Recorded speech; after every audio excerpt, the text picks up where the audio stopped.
Halo semuanya dan selamat datang kembali di Liputan AI. Sekarang ini sedang terjadi sebuah ledakan besar di dunia teknologi. Banyak yang bilang ini mirip seperti demam emas di zaman dulu. Bedanya, yang dikejar sekarang bukan logam mulia, tapi kecerdasan buatan. Yuk kita bedah bareng-bareng. Biar kebayang segila apa demam ini, coba deh lihat angka ini. 500 miliar dolar. Dan ini baru perkiraan biaya untuk satu proyek superkomputer yang namanya Stargate. Angka sebesar ini nunjukin kalau kita bukan lagi ngomongin tren sesaat, tapi sebuah investasi yang skalanya, ya bisa dibilang skala peradaban. Nah, pertanyaannya apa sih yang bikin semua ini terjadi? Dalam beberapa menit ke depan, kita bakal coba telusuri jejak uangnya, lihat alat-alat baru apa aja yang lagi dibuat, gimana ekonomi baru mulai terbentuk, dan yang paling penting, kita juga bakal ungkap apa aja risiko yang mengintai di balik semua ini. Oke, kita mulai dari dasarnya dulu ya. Setiap demam emas itu kan butuh infrastruktur, butuh rel kereta buat ngangkut barang. Nah, di dunia AI, rel kereta itu adalah pusat data yang super besar dan kekuatan komputasi yang kayaknya nggak ada batasnya. Skalanya ini jujur di luar nalar. Perusahaan-perusahaan teknologi raksasa, sampai pemerintah itu rela loh gelontorin ratusan miliar dolar cuma buat bangun fondasinya aja. Jadi ini bukan lagi sekedar bikin produk, tapi mereka lagi bangun, ya, satu ekosistem yang benar-benar baru. Dan ini bukan cuma buat hari ini atau besok loh.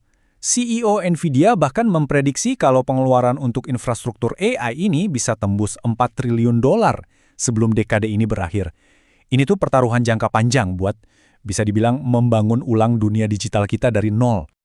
Nah, setelah rel keretanya jadi, mulailah para penambang berdatangan dengan alat-alat canggih mereka.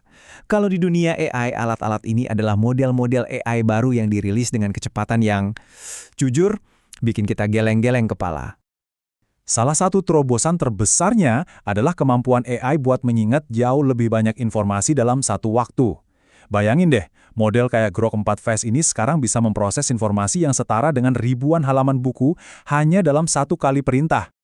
Nggak berhenti di situ, ada lagi nih model lain kayak DeepSeek V4 yang juga bisa menganalisis satu novel tebal atau kode program yang super rumit sekaligus. Ini lompatan besar yang membuka pintu ke kemampuan-kemampuan yang sebelumnya cuma ada di film fiksi ilmiah. Terus, apa sih jendela konteks itu? Gampangnya gini deh. Anggap aja itu kayak memori jangka pendeknya si AI. Semakin besar jendelanya, semakin panjang percakapan atau dokumen yang bisa dia pahami tanpa lupa konteks awalnya. Jadi dia bisa ngerjain tugas yang jauh lebih kompleks. Dan inovasinya tuh nggak cuma soal teks doang. Lihat deh ini, model kayak QN sekarang bisa ngubah coretan simple di kertas jadi gambar kota yang detailnya luar biasa dan kelihatan nyata banget. Batas antara imajinasi sama kenyataan jadi makin tipis kan? Ini nunjukin betapa panasnya persaingan, guys. Raksasa sekelas Apple aja sampai harus kerja keras mengembangkan AI internal mereka sendiri, tapi di saat yang sama juga masih ngelirik buat kerja sama Google. Semuanya cuma biar nggak ketinggalan kereta. Oke, teknologinya udah keren banget. Terus, gimana cara orang-orang cari duit dari sini? Nah, ini membawa kita ke sebuah ekonomi baru yang lahir dari demam emas AI ini. Konsep kuncinya itu namanya agen AI. Gampangnya, bayangin aja kamu punya asisten atau karyawan digital yang bisa kamu suruh ngerjain macam-macam tugas dan dia kerja sendiri di belakang layar, tanpa perlu kamu awasi terus-menerus.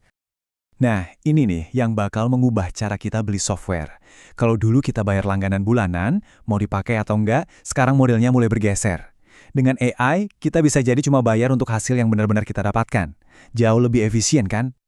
Para investor besar juga nggak mau ketinggalan dong. Mereka punya cara baru nih, yaitu dengan membeli perusahaan-perusahaan tradisional, misalnya di bidang hukum atau layanan IT. Terus mereka suntikkan teknologi AI ke dalamnya.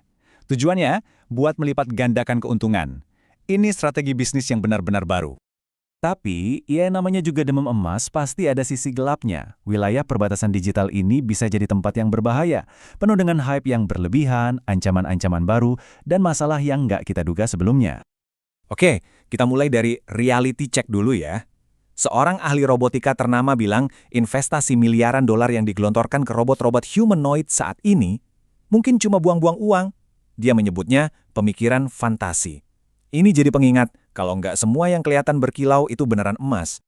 Terus ada lagi nih biaya tersembunyi yang namanya work slop. Ini istilah buat hasil kerjaan AI yang kelihatannya sih bagus-bagus aja, tapi ternyata banyak kesalahan kecilnya. Ujung-ujungnya manusianya yang jadi repot buat ngecek dan benerin, bukannya hemat waktu malah nambah kerjaan. Ancaman keamanannya juga makin canggih. Ada yang namanya serangan rantai pasokan AI. Jadi peretas tuh nggak nyerang kita langsung, mereka cukup meretas satu layanan AI yang kita percaya dan kita pakai. Begitu berhasil, lewat layanan itu, boom, mereka bisa dapat akses ke sistem ratusan perusahaan lain sekaligus. Dan terakhir, tentu saja, ada masalah misinformasi. Contoh nyatanya, saat mantan Presiden Trump sempat memposting lalu menghapus sebuah segmen berita palsu yang total dibuat oleh AI hanya untuk mempromosikan sebuah teori konspirasi. Ini menunjukkan betapa mudahnya teknologi ini disalahgunakan. Oke, kita udah lihat investasinya yang gila-gilaan, teknologinya yang super canggih, tapi juga bahayanya yang nyata. Jadi, pertanyaan besarnya sekarang, semua ini mau dibawa kemana? Jadi, demam emas AI ini udah nggak bisa dihentikan, perlombaannya sedang berjalan dengan kecepatan penuh. Pertanyaannya buat kita semua bukan lagi apakah dunia baru ini akan dibangun, tapi apa yang akan kita bangun. Apakah kita lagi ngebangun masa depan yang luar biasa, atau cuma lagi bikin kota hantu digital yang kelihatannya megah, tapi di dalamnya kosong? Jawabannya mungkin sedang kita tentukan saat ini juga.